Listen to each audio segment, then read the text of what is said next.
देने का अधिकार बाबा साहब ने दिलाया है साथियों। साहब इस दुनिया में नहीं आए होते तो तेली का बेटा कहीं जाकर तेल बेचा होता, कभी सदन में बैठने का उसे मौका नहीं मिलता। भी शोषित, वंचित, दलित, पिछड़े, अकलियत और खास करके नारी की अगर मुक्तिदाता कोई है तो उस शख्स का नाम है बाबा साहब डॉक्टर भीमराव अम्बेडकर साथियों। अगर बाबा साहब ना होते तो शायद हम लोग इस मंच पे खड़े होकर भाषण नहीं दिए होते। कहीं अहिर का बेटा जाके दूध दूह रहा होता, तेरी का बेटा कहीं जाके सब्जी उगा रहा होता, चमार का बेटा कहीं जाके जूता बना रहा होता साथियों, धोबी का बेटा कहीं जाके कपड़ा धो रहा होता। लेकिन ये बाबा साहब की देन है, तो बाबा साहब ने लड़ाई लड़कर संविधान में हमें एक वोट देने का अधिकार दिया था साथियों, एक वोट देने का अधिकार। और जब संविधान का निर्माण हो रहा था तो सबसे महत्वपूर्ण बात है कि वहां पढ़े लिखे लोग जो है सभी को एक वोट देने के अधिकार पे सहमति नहीं थी।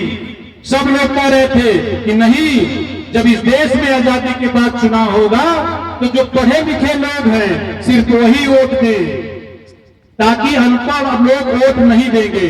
बाबा साहब खड़े होकर लड़ पड़े कि अगर आजादी के बाद भी सिर्फ पढ़े लिखे लोगों को भी वोट का अधिकार रहेगा तो पढ़े लिखे लोग सिर्फ पढ़े लिखे लोगों को चुनेंगे।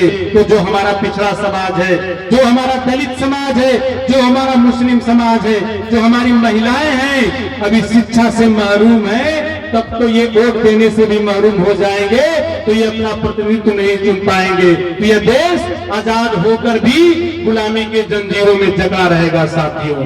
तो बाबा साहब ने लड़ाई लड़कर सभी को, या पढ़ा लिखा हो या अनपढ़ हो या महिला हो या पुरुष हो, सबको एक वोट देने का अधिकार बाबा साहब ने दिलाया है साथियों।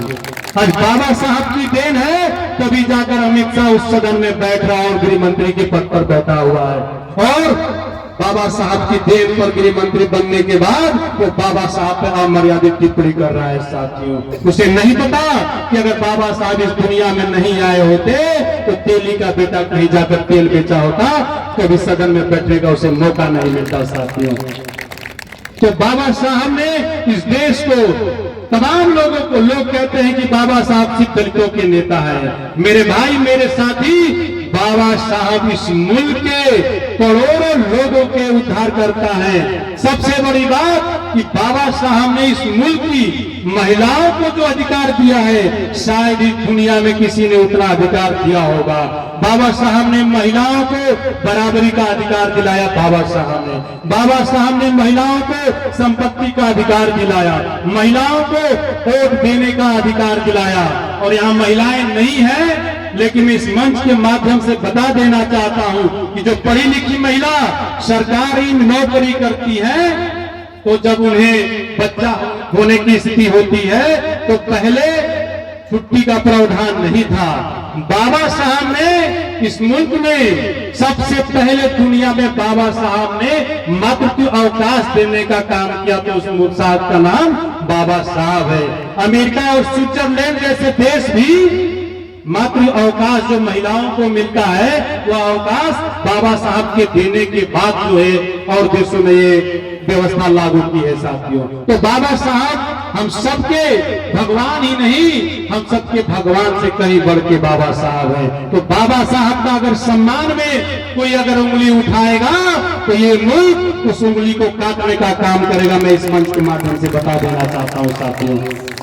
और पिछले चुनाव में बाबा साहब के आशीर्वाद से, आप सबके आशीर्वाद से आपका बेटा, आपका भाई चुनाव लड़ा था।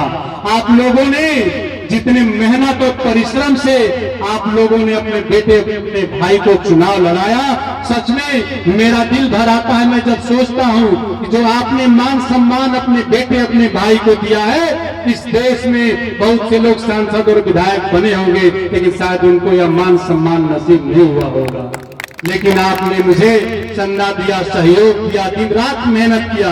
आप चुनाव नहीं हारे हैं। 61,000 जो मत आपको मिला है वह एक एक वोट आपकी मेहनत, आपकी ईमानदारी और आपके परिश्रम का वोट है। जब ये दोनों प्रत्याशियों को लग गया कि एक तो पिछड़ा का बेटा, बहुजन का बेटा, एक यादव का बेटा रामगढ़ की विधानसभा में आसीन हो जाएगा, तब इन दोनों लोगों ने रात में मीटिंग करके अपने वोट को एक जगह ट्रांसफर कराने का काम किया। साथियों, जो शोंका के जो कई सालों से जो है इस रामगढ़ की विधानसभा में आसीन है, ये मन से भाषण दे रहे थे सुधाकर सिंह कि जो भी विधायक बनेगा मैं उसको घुटने पर ला दूंगा, भाषण दे रहे थे ना। लेकिन ये तो चुनाव से पहले खुद ही घुटनों के बल आ गए और अपना सारा वोट भाजपा के तरफ ट्रांसफर कराने का काम किया, क्योंकि ये आपकी डर की बदौलत था। ये आपसे डरते थे कि अगर यह पिछड़ा का बेटा, दलित का बेटा इस रामगढ़ विधानसभा के विधायक बनेगा, इन दोनों बेईमानों की जो छुपी हुई बातें हैं उसकी कलाई खोलने का काम करेगा। ये डर उनको सता रहा था, तो इन्होंने कहा कि मैं तो नहीं बन रहा हूं, मेरा परिवार नहीं बन रहा है, तो अशोक सिंह तुम बन जाओ, लेकिन पिंटू यादव को नहीं बनना चाहिए। अगर ये बन गया तो हम दोनों लोगों की कलाई को खोल देगा, क्योंकि इन दोनों के ऊपर करोड़ों करोड़ों रुपए के गबन का आरोप है। और सिर्फ बड़का भैया का नहीं आरोप है, एक यानी 4.5 करोड़ का आरोप है। तो मैं सिर्फ झूठ और ये दिखावे की बात नहीं कर रहा हूं। जो पढ़े लिखे लोग होंगे, चुनावी हलफनामा दायर करता है हर प्रत्याशी चुनाव के समय, एक एफिडेविट देता है कि हमारे पास कितनी संपत्ति है, कौन सा केस है, क्या क्या है। जो राजद के प्रत्याशी अजीत सिंह है, उनका चुनावी हलफनामा निकाल कर देखिएगा, इनके ऊपर भी 1 करोड़ 80 लाख रुपए चावल गबन का आरोप है। साथियों, चावल गबन का आरोप है।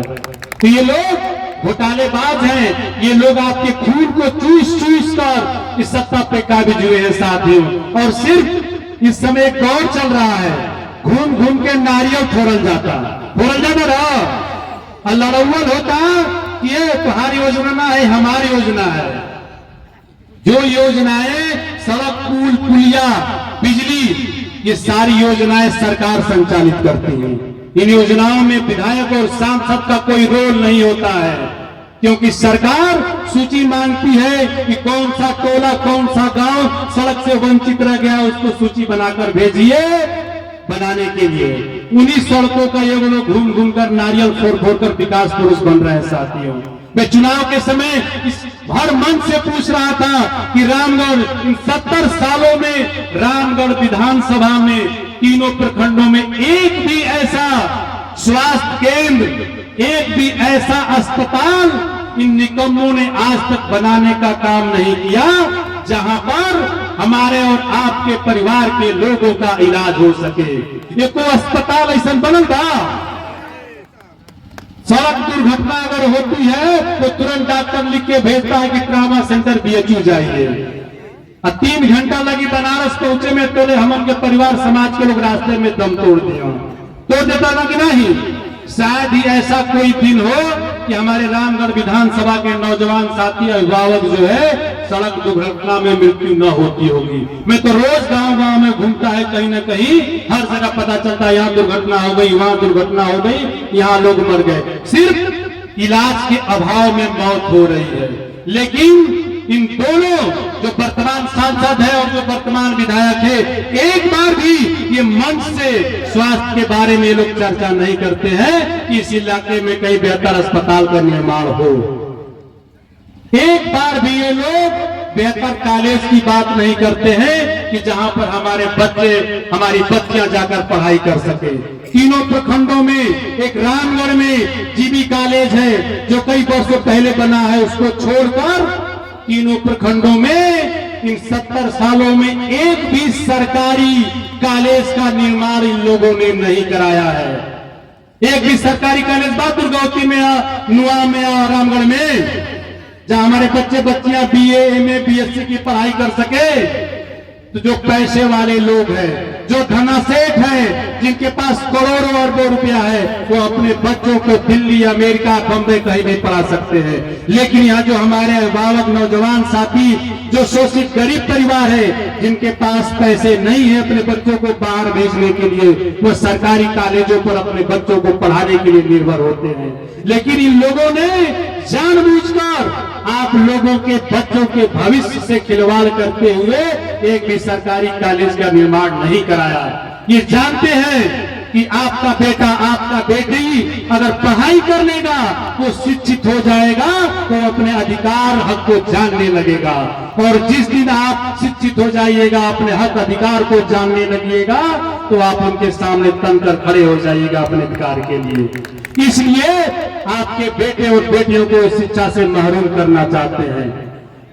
डिग्री कॉलेज तो छोड़िए, यहाँ पे तमाम जो विधानसभाएं हैं वहाँ मेडिकल कॉलेज बन रहा है, इंजीनियरिंग कॉलेज बन रहा है, पॉलिटेक्निक कॉलेज बन रहा है, केंद्रीय विद्यालय बन रहे हैं। लेकिन हम लोग तरस रहे हैं कि हमारे यहाँ कॉलेज क्यों नहीं हुआ, क्योंकि इन 70 सालों में 65 साल इन लोगों ने रामगढ़ विधानसभा पे राज किया है साथियों। तो बदलाव आपको करना है, वोट की ताकत आपके पास है। आपको अपने बच्चों के बेहतर भविष्य के लिए सोचना होगा कि कौन आपका हितैषी है, कौन आपका बेटा